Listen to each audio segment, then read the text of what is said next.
All right. Let's make Massaman curry and rice, the easy way. Grab a pot, heat a little oil on medium. Toss in a spoonful of Massaman curry paste. Store-bought is totally fine. Stir it until it's fragrant, maybe 1 or 2 minutes. Now add about 400 milliliters of coconut milk. Pour it in slow and give it a good stir. Next, add your protein.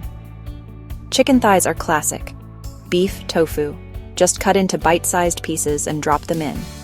Toss in some cubed potatoes, a handful of roasted peanuts. If you want, add a chopped onion for sweetness. Give it all a stir.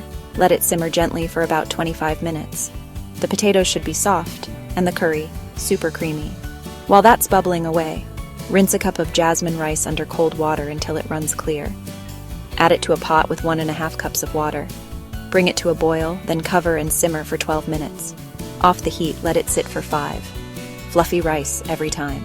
Back to the curry.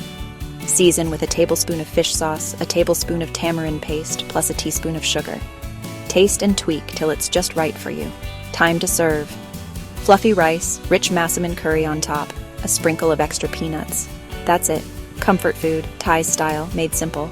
Give it a try and you'll see. Delicious doesn't have to be complicated.